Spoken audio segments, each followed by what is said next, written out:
ನೋಡಿ sir, ಮಳವಳ್ಳಿಯಿಂದ 12 kilometre ಒಂದು land ಬಂದೈತೆ. 25ಕ್ಕೆ 36 ಮನೆ, ಮೋಲ್ಡ್ ಮನೆ, ಎರಡು ರೂಮ್ ಮಾಡಿದ್ದಾರೆ.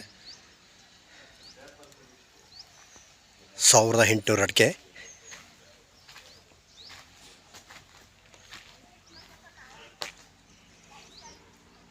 ಒಂದು 100 ಚಿಲ್ಲರೆ 200 ಟೀಕು, ಶ್ರೀಗಂಧ ಒಂದು 100, ರಕ್ತಚಂದನ ಒಂದು 25, ಒಂದು ಬೋರ್ಗಲ್ಲು, ಒಂದೇ ಸರ್ವೆ ನಂಬರು. ಹೈವೇಯಿಂದ ಒಳಗಡೆಗೆ 1 ಕಿಲೋಮೀಟ್ರು, 1.25 ಕಿಲೋಮೀಟ್ರು ಸುತ್ತ ಟೀಕಿದೆ. ಒಳ್ಳೆ ಪೆನ್ಷನ್ ಬಂದೋಬಸ್ತ ಮಾಡಿದ್ದಾರೆ.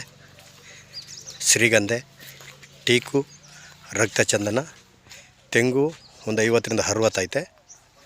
ಒಳ್ಳೆಯ ಜಾಗ ಅಂತೂ ತುಂಬ ಚೆನ್ನಾಗಿದೆ, ಸೂಪರಾಗಿದೆ ನೋಡಿ.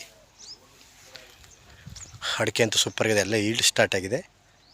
ಇನ್ನೊಂದು ವರ್ಷದೊಳಗೆಲ್ಲ ಕಟ್ಟಿಂಗ್ ಬರ್ತದೆ. ಥಾರ್ ರೋಡಿಂದ 1/4 ಕಿಲೋಮೀಟ್ರಿಂದ ಅರ್ಧ ಕಿಲೋಮೀಟ್ರು ಚಾನಲ್ ರಸ್ತೆ. ಮಳವಳ್ಳಿಗೆ ಒಂದು 14 ಕಿಲೋಮೀಟ್ರು, 15 ಕಿಲೋಮೀಟ್ರು. ಹೈವೇಯಿಂದ 1 kilometre sir. 3 ಎಕರೆ ಜಾಗ ಇರುವಂಥ ಜಾಗ, 7 ಎಕರೆ 26 ಕುಂಟೆ ಬಂದಿರುವಂಥ ಜಾಗ. ಒಳ್ಳೆ ಜಾಗ ಅಂತೂ ಸೂಪರಾಗಿದೆ. ಎಲ್ಲ ಡ್ರಿಪ್ ಮಾಡಿದ್ದಾರೆ. ಅಡಿಕೆ ನೋಡಿ ಇದೇ ರೀತಿ. ಇವ್ರ ಕುಂಟೆ 7.5 ಲಕ್ಷ ಹೇಳ್ತಾರೆ. ಕೂತ್ಕೊಂಡ್ರೆ ಹೆಚ್ಚು ಕಮ್ಮಿ ನೆಗೋಷಿಯಬಲ್ ಆಗ್ಬೋದು. ಪಕ್ಕದಲ್ಲೆಲ್ಲ ಒಳ್ಳೊಳ್ಳೆ ತೋಟಗಳು, ಬೆಂಗಳೂರು ನೂರಬು, ಹೈವೇಗೆ ನಿಯರ್ ಹತ್ರ ಇರುವಂಥ ಜಾಗ, ಮಳವಳ್ಳಿ ಟೌನ್ಗೆ ಹತ್ತಿರ ಇರುವಂಥ ಜಾಗ. ಬೆಂಗಳೂರಿಂದ 115 ಕಿಲೋಮೀಟ್ರು. ತೋಟ ನೋಡಿ ಏನು ಸೂಪರಾಗಿದೆ ಅಡಿಕೆ. ಇವ್ರ ಕುಂಟೆ 7.5 ಲಕ್ಷ ಹೇಳ್ತಾರೆ. ಕೂತ್ಕೊಂಡ್ರೆ ಹೆಚ್ಚು ಕಮ್ಮಿ ನೆಗೋಷಿಯಬಲ್ ಆಗ್ಬೋದು.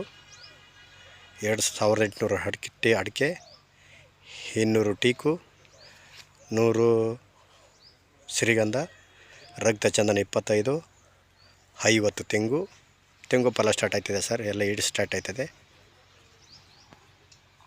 ಒಂದೇ ಬೋರ್ಗಲ್ಲಲ್ಲಿ ಒಳ್ಳೆ ನೀರೈತೆ. ಒಳ್ಳೆ ಲೊಕೇಶನ್ನು, ಒಳ್ಳೆ ರೆಡ್ ಮಣ್ಣು ನೋಡಿ ಇದೇ ರೀತಿ ಮಣ್ಣೆಲ್ಲ ರೆಡ್ ಸೈಲ್ ತುಂಬ ಚೆನ್ನಾಗಿದೆ ಮಣ್ಣಂತೂ. 2 ಎಕರೆ 26 ಕುಂಟೆ, ಒಂದೇ survey number, legal document, purchase ಮಾಡಿರುವಂಥ ಜಾಗ, ಡೈರೆಕ್ಟ್ ರಿಜಿಸ್ಟ್ರೇಷನ್ಗೈತೆ.